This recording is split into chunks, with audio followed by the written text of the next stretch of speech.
Mga magulang, mga kapatid, it is one thing to celebrate the Father's Day, but it is another thing to know the history or origin of what we celebrate. Napakahirap naman siguro na nagse-celebrate tayo ng isang okasyon, hindi natin alam kung anong pinagmulan. Di ba? So napakaganda. We have the understanding, we have the knowledge in what we are celebrating. Para naman hindi tayo maging mangmang. Amen po ba? Sabi mo sa katabi mo, ayaw ng Diyos. Na ikaw ay mangmang. Dahil dapat ang mga anak ng Diyos matalino. Be wise as a serpent, be gentle as a dove. Yung iba ang sabi, be wise because you are a serpent. Hindi po ganun na sabi ng Bible, ha? Sabi ng Bible, be wise because as a serpent, be gentle as a dove. Praise God. Gaya ng sinabi ko, isang bagay po yung ang ating sineselebrate, alam natin ang history or origin. Meron ba yung nakakaalam ng pinagmula ng Father's Day? Pinag po. Pakitaas nga kamay ng mga tatay. Tatay, yan. Taas po, wag po kayo. Okay, now listen. The history of Father's Day dates back to 1909 at Spokane, Washington, through the person and effort of Sonora Smart Dodd. Napakatagal na palang panahon nang pinagmulan ng pagdiriwang ng araw ng mga tatay, 1909. Meron ba pinanganak dito noon? Huwag ko kayo maiyak. Dahil ang edad ay regalo ng Diyos yan. Yung iba, pag tinatanong edad, ilang taon ka na? Change the topic. Hindi, you must be proud of your age. Dapat sabihin mo, I'm 60. Proud ka ba? Blessing ni Lord yan.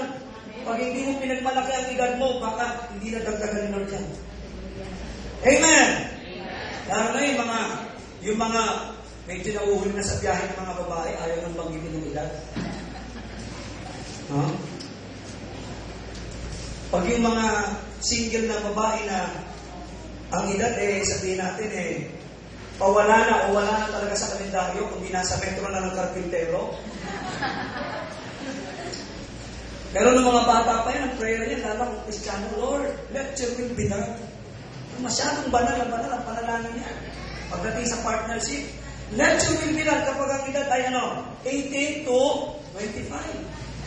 Pagka 25 to 35 hanggang 40, iba na panalangin yan. Lord, whosoever will. Lord, kahit sino na lang. Last trip na. Okay, now listen. Sonora Smart Dodd, while she was listening to a Mother's Day sermon at the Central Methodist Episcopal Church, the lecture inspired her to have a special day dedicated to her father.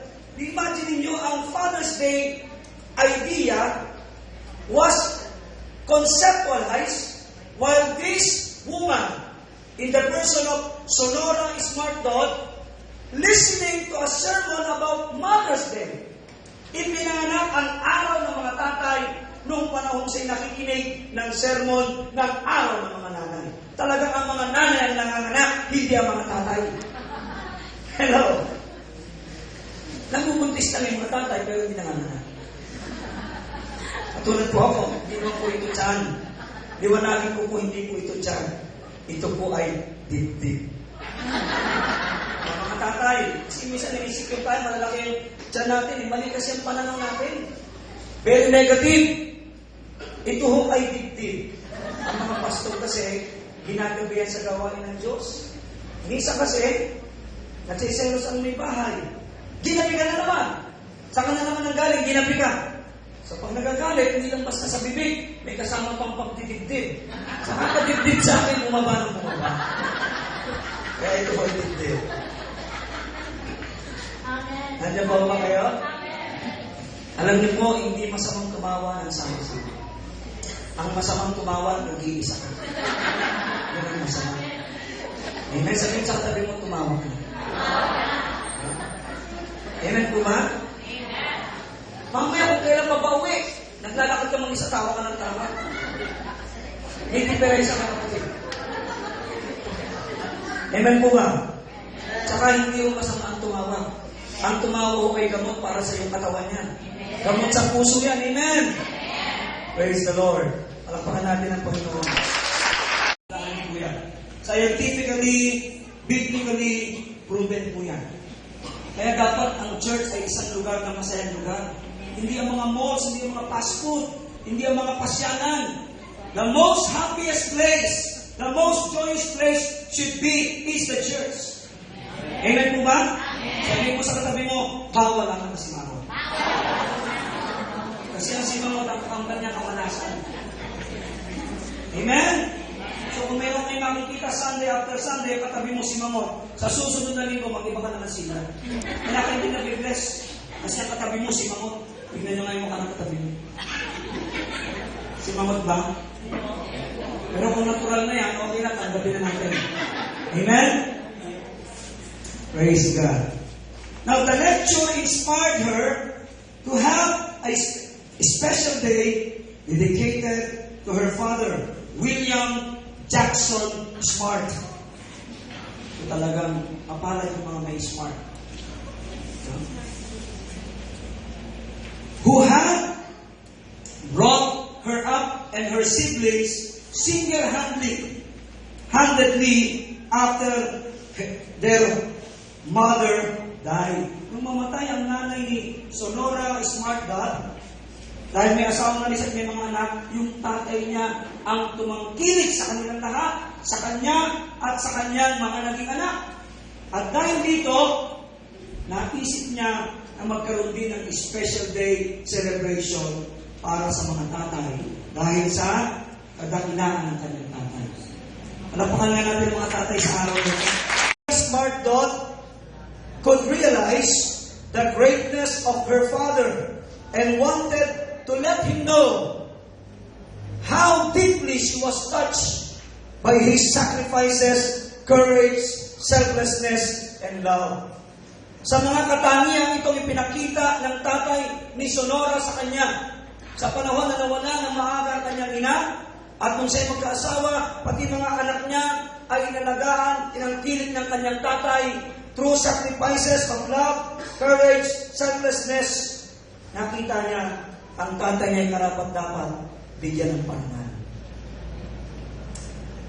To pay a tribute to her great dad, Sonora Smart Dodd held the first Father's Day celebration on June 19. Eksakto.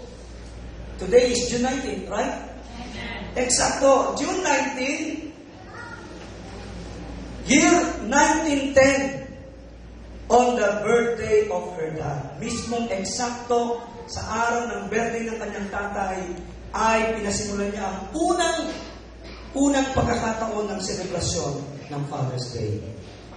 Sonora Smart Dodd was the first to solicit the idea of having an official Father's Day observance. Hindi lang siya nakontento na ang pag-celebrate ng Father's Day na nag-origin sa kanyang tatay sa pagiging dakila para sa kanya at sa kanyang mga anak, kundi nagsikap si Sonora na ito ay dalhin saan po?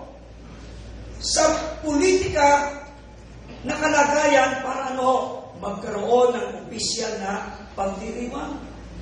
Gusto niya ma-recognize ito not just only in a personal level but in a global level. Now listen, in 1913, a bill in accordance with making the day official was introduced. Nasimulan po na pag-usapan sa Kongreso, sa Senado ng Amerika, in 1913, ang patungkol sa usapin na gawing official, global, world day ang celebration ng Father's Day. The idea was approved by U.S. President Woodrow Wilson in 1916. Later, in 1924, the idea gained further momentum as it was supported by President Calvin Coolidge. In 1926, a National Father's Day celebration committee was formed in New York City. However, it was 30 years later that a joint resolution of Congress gave recognition to Father's Day.